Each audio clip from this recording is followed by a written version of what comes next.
So you see, you work with these young adults for a long time, and you see them blossoming into these brilliant, wonderful people. And the question that keeps coming to mind for me is, what happened? How is it that people get so stuck? How is it that there is this complex web of biological and family and developmental factors that weighs them down, that kind of holds them captive in this Gordian knot of the soul? Let me offer another story about a young man that I've worked with for many years, that our team has worked with for many years. And I think it'll give us a sense of the depth of the issues that these young adults who are failure to launch are dealing with. Now, I'm going to read this because I'm 62, and I tried like heck to memorize all 18 minutes of my TED Talk. It wasn't going to work. So I'm going to read you this story. I think you'll find it equally entertaining. Okay. Scott was 18, and he pretty much lied to me about everything from the first appointment. Yeah, I'm keeping up with my schoolwork. Oh, yeah, I clean my room just like my parents asked me to. Oh, I'm not smoking as much weed. Yeah, I'm being careful with my money. The truth never came easily to him. He wrapped his life in layers of half-truths, deceptions, and out-and-out lies. The young man before me was only a facade. Pleasing, cooperative, always making the effort, always moving forward. Except that he wasn't really any of those things. Not once you got him comfortable and you began to see through the cracks in the facade. He'd given up, he told me. 4 years of depression in high school, alternating with mania that tore away his emotional foundation, ADHD that kept him from performing well in school, and parents who loved him dearly but criticized him endlessly. He'd given up on school, on parents, on his passions, on ever being happy again.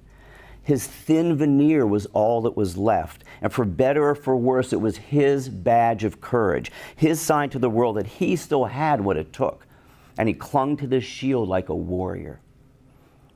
How do you recover from the relentless slide toward your own dark abyss when the facade falls away and the hungry eyes of your soul stare at you wide, green, and glowing like some animal in the night?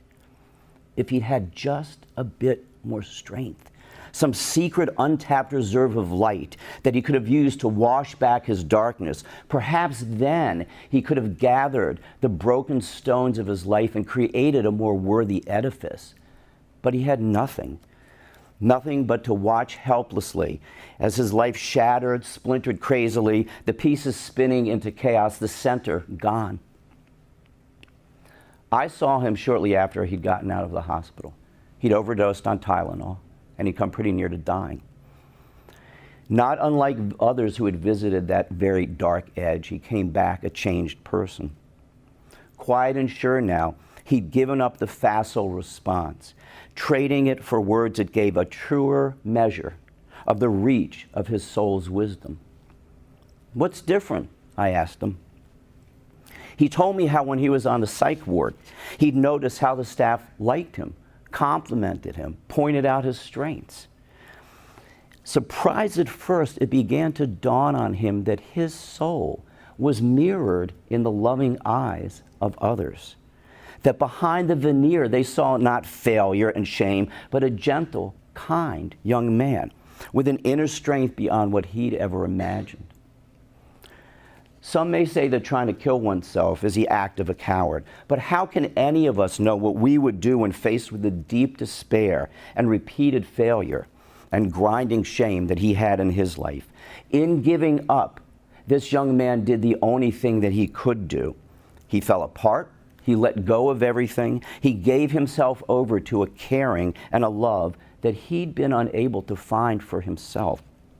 And in the process, he discovered his own strengths, his own gifts, his own courage.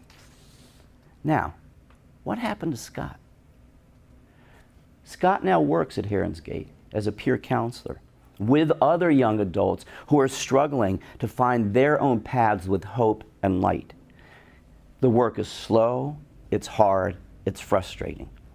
But he finds that with patience, he can watch their transformation, watch how his caring invites them to discover a self beyond the lies, an authentic self, rooted in love and filled with a sense of possibility for a better life. Thank you.